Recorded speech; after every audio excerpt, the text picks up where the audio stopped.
Boa noite. Ao longo desta semana, iremos apresentar em 6 episódios a peça Insubmissas, de Osvaldo Mendes, que nos dá a conhecer um pouco da vida de 4 mulheres da ciência. Assim, vamos dar já início às apresentações. Qual é o seu nome? Marie Sklodowska. Sklodowska? Sklodowska-Curie. Simplifique, por favor. Marie Curie. Melhor assim. A seguinte? Hipácia. Hipácia ou Hipátia? Como preferir. E também é comum associar o meu nome ao da minha cidade. Hipácia de Alexandria. É como me chamam. Muito bem. A senhora seguinte é inglesa. Sou inglesa, sim. Rosalind Elsie Franklin. E a última é brasileira. O meu nome é Berta Maria Júlia Lutz. E não sei por que razão estou aqui com estas mulheres. A senhora conhece-as? Madame Curie melhor que as outras. Sou a única entre as 4 que pode conhecer as outras 3. Ao contrário de Hipácia, que só se conhece a si mesma. E de Madame Curie, que só poderia conhecer, de facto, Hipácia. Mas que só estou a conhecer agora. Se eu fosse cientista, Rosalind teria ouvido falar do meu nome e Madame lembrar-se-ia de mim. Mas você é cientista? Eu deveria lembrar-me de si? Não, que ideia. Berta não se reconhece como cientista? Qual é o problema? Isso é importante. Darwin encantou-se com o seu país. Um país adorável. Conheceu? Pouco. Algumas cidades, por alguns dias. Se foi difícil para si trabalhar em ciência em Inglaterra, imagine no Brasil. Imagino.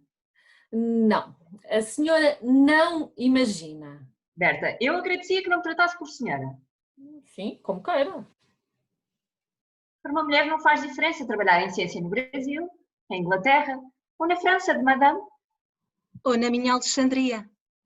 Rosalind teria trocado a Alexandria, o Brasil ou Londres pela França.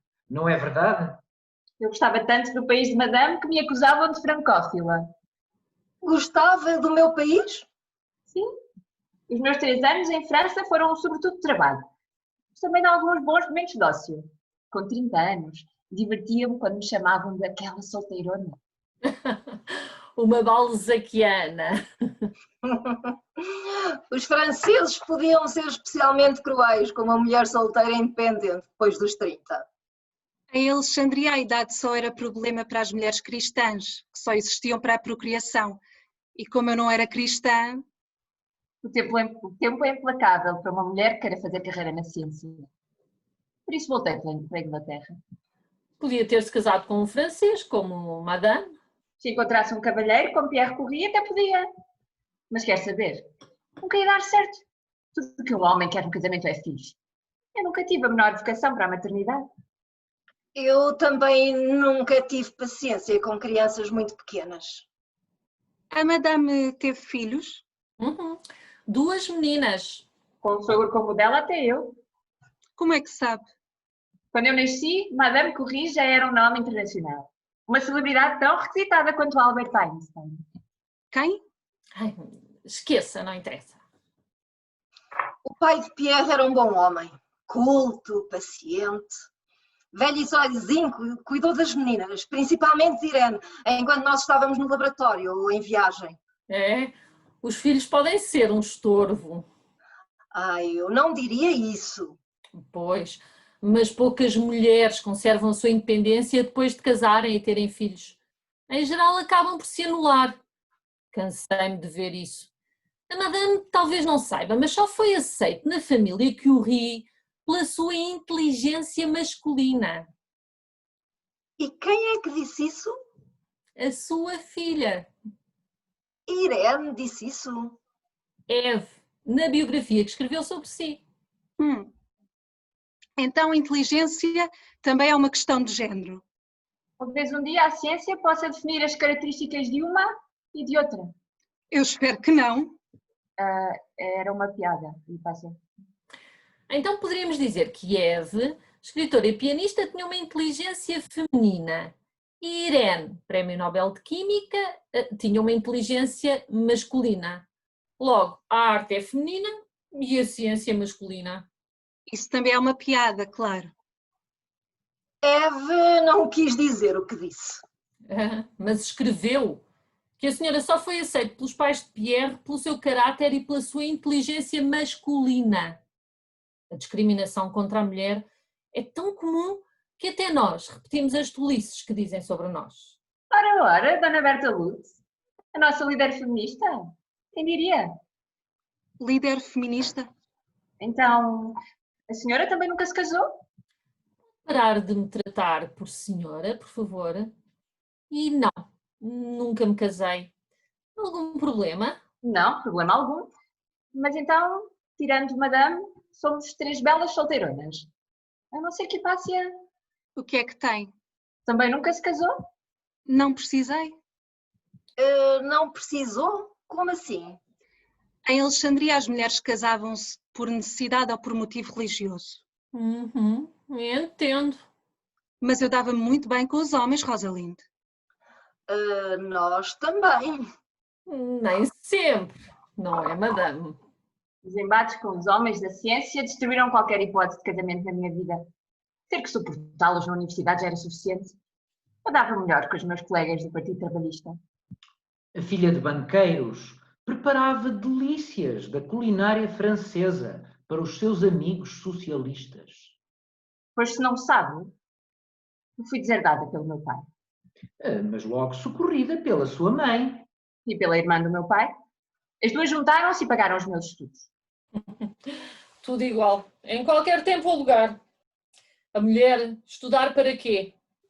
Eu tive a sorte de ser filha de Theon, professor da Academia de Alexandria, senão o meu pai foi o meu primeiro e único professor até que me mandou estudar em Atenas. E o meu pai descansava da ciência lendo Homero. Na velhice ficou cego. E eu sentava-me ao seu lado nas escadarias do museu e lia o poeta grego. Foi assim que me aproximei de Homero e de outros poetas, graças à cegueira do meu pai. Nós fomos poupadas pelo acaso, à ignorância e à servidão. Nós as 4. A Rosalind cozinhava mesmo para os seus amigos socialistas. Pelos vistos, a ciência não impediu Rosalind Franklin de ser uma mulher prendada. Pois vá-se rindo, Berta. Alguns desses amigos tinham filhos pequenos. E eu divertia-me a levar as crianças às feiras, a passear. Gostas tanto de crianças? Diziam. Devias ter os teus próprios filhos. E eu respondia. Filho é como casamento, como campo. Eu prefiro que os outros tenham e eu usufruo Eles usufruem das chatices do dia-a-dia e eu fico na parte boa. Pois, muito confortável. É, não é? É, e esperta. Sempre foi assim mal-humorada ou está a fazer número? Rosalind. Bem, mas o que importa é que Madame é uma cientista. 2 prémios Nobel. Rosalind ficou sem o Nobel porque 3 cavalheiros foram mais espertos e passaram-lhe a perna. Quanto a Hipácia, podemos deduzir que é uma espécie de mártir da ciência na antiguidade? Ai, mártir da ciência não, por favor, não seja ridícula. Concordo, foi ridícula. Sobreviver num ambiente masculino e geralmente hostil não foi fácil para nenhuma de nós. Pronto, mas o que eu quero dizer é que eu não sou uma cientista como vocês. Mas não é o que diz a sua biografia. Ela refere que a senhora se interessou pelo estudo dos anfíbios desde criança. Anfíbios? Anuros, sapos. Estudava sapos ou engolia sapos? Eu estudava sapos. Engolir era mais consigo, tanto comigo. Não tente, Berta. Berta, Rosalind. A senhora Berta Lutz estudou em Londres e formou-se em Ciências Naturais na Sorbonne. Pois, O ensino da ciência no Brasil era muito precário. Ah, estudou em Londres, foi? E em que época é que frequentou a Sorbonne? Durante a Primeira Guerra, morava num apartamento no centro de Paris com a minha mãe e o meu irmão. A madame andava pelo interior da França. Na guerra, Berta, é preciso agir. E agir rápido. No final de 1914 já havia mais de 300.000 mortos, pelos quais eu só podia chorar. Diante da morte não há o que fazer. Mas os 300.000 feridos exigiam que eu agisse. Como cientista, como mulher e como cidadã de duas pátrias. Eu sabia que os raios-x poderiam salvar vidas. Por isso fui pelos campos de batalha com a minha filha. Para se odiar a guerra, basta ver uma única vez o que eu vi tantas vezes naqueles 4 anos. Homens feitos e rapazes imberbes encharcados de lama e de sangue. E eu refugiei-me dentro dos muros da Sorbonne para me formar em botânica e em bioquímica. Valente que eu era. Não se culpe, Berta. Cada uma tem a sua própria guerra. Quando deixámos Paris, em março de 1918, ainda não havia sinais do fim da guerra. Eu estava no lugar certo, mas na hora errada para conhecer Madame. Por pouco o mesmo desencontro não se repetiu quando a senhora esteve no Brasil. São Paulo, Rio de Janeiro E Belo Horizonte? Belo Horizonte. Foi em 1926, agosto de 1926. Eu tinha 6 anos e já vivia em guerra com os meus irmãos.